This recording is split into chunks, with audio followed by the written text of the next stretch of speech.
kasih Tuhan. Kepadamu hati kami percaya.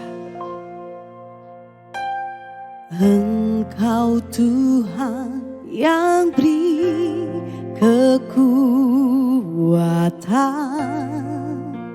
saat badai menerpa hidupku. Di dalam-Mu aku tenang, sebab janji-Mu setia bagiku.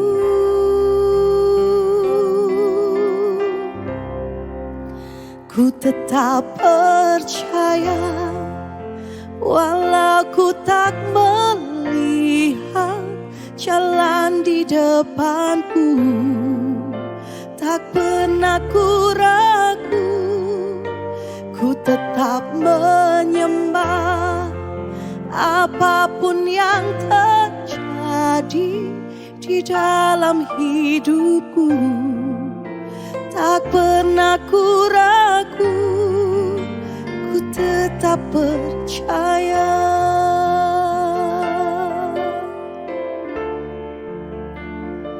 Ku mau tetap percaya, Yesus. Ada mujizat, ada pengharapan, ada kepastian di dalam-Mu, Yesus Tuhan. Sungguh kami percaya,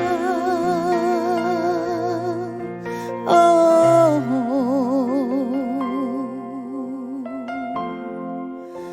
Yesus.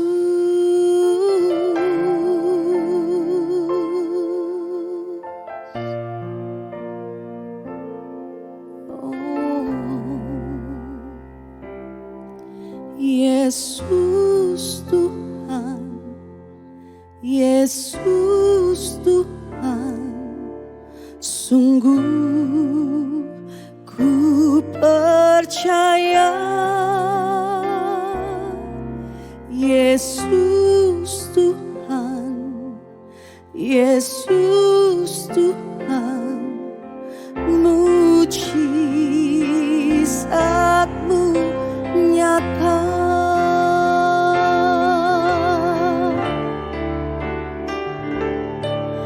Yesus Tuhan, Yesus Tuhan, sungguh ku percaya. Yesus Tuhan, Yesus Tuhan, mujizat-Mu nyata. Mujizat-Mu nyata, mujizat-Mu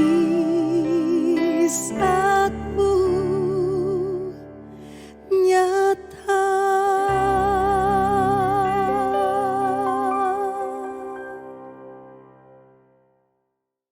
Shalom saudara. Saat Yesus melakukan pelayanan selama 3,5 tahun di muka bumi, dia melakukan banyak sekali mujizat dan murid-murid yang mengikutinya mereka melihat, bahkan mengalami, serta mereka menjadi percaya. Begitu juga orang banyak yang melihat mujizat itu, mereka juga mengalami dan mereka menjadi percaya. Namun pertanyaannya begini, setelah Yesus disalib, mati, dikubur dan bangkit, apakah mereka, para murid dan para pengikut tetap percaya kepadanya? Jawabannya adalah tidak. Justru mereka menjadi ragu, apakah benar Yesus itu adalah Mesias? Kalau Mesias kenapa kok mati? Kenyataannya mereka takut, mereka ragu, mereka tidak percaya. Padahal Yesus pernah mengatakan bahwa dia akan bangkit pada hari yang ketiga, namun mereka tetap ragu bahkan tidak percaya.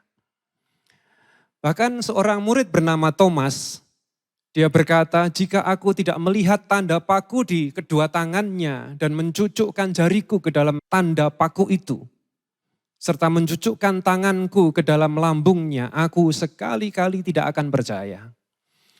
Kemudian Yesus menampakkan diri kepada murid dan berkata khususnya kepada Thomas, di dalam Yohanes 20, 27 sampai 29, lalu dia berkata kepada Thomas, ulurkanlah jarimu ke sini dan perhatikanlah kedua tanganku. Ulurkanlah juga tanganmu dan cucukkanlah ke dalam lambungku. Jangan menjadi orang yang tidak percaya, tetapi percayalah. Thomas menjawab dan berkata kepadanya, Tuhanku dan Elohimku.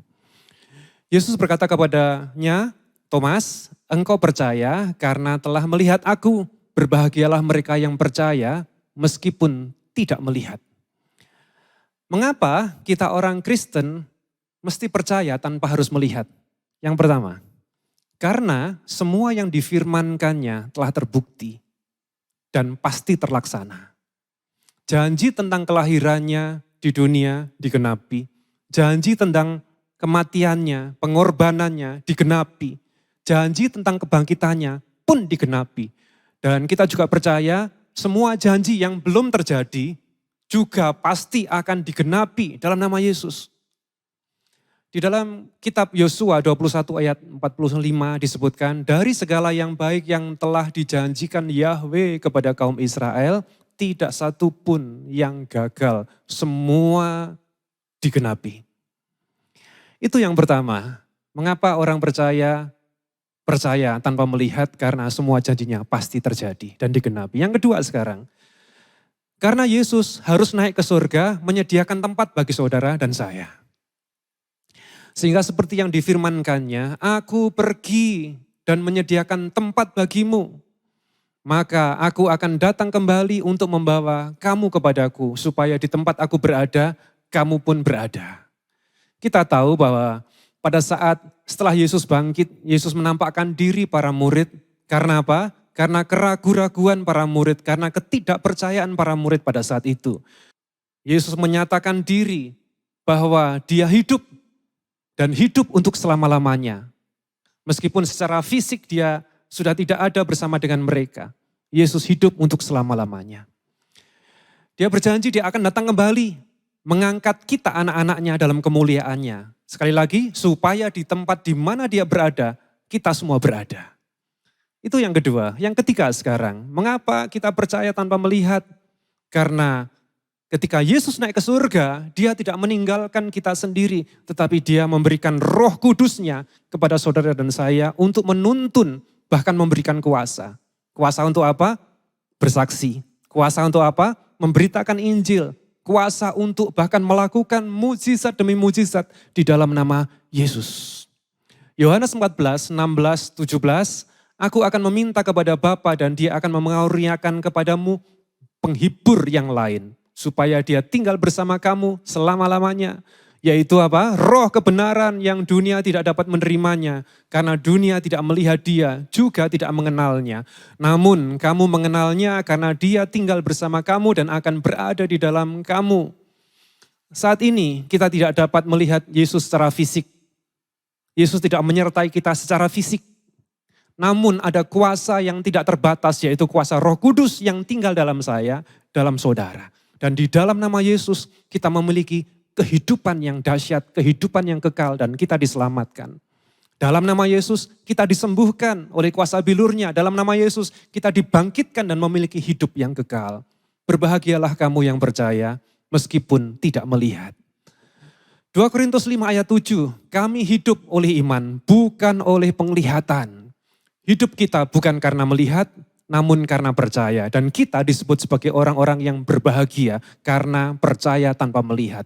Dalam nama Yesus, kuasanya bekerja dalam hidup saudara, hidup saya, dalam keluargamu, dalam keuanganmu, dalam kesehatanmu, dan dalam semua sisi kehidupanmu.